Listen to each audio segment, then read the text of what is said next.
Hi everyone! In this video, we will be learning how to find your user ID in Honkai Star Rail.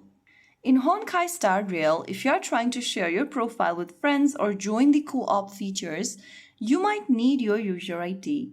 So in order to find it, first of all, launch open Honkai Star Rail game and make sure that you're inside the game. Once you're in, go to the upper left corner and tap on the phone icon. You'll then come across this expanded menu where you'll see your user ID at the top. Tap the copy button right next to the user ID to copy your user ID to your device's clipboard.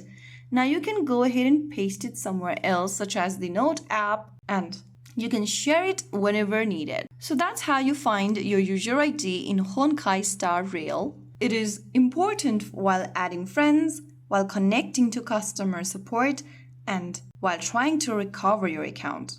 So there you have it. If you found the video helpful, don't forget to like, share, and subscribe to our channel. I will see you again in the next video. Thank you for watching.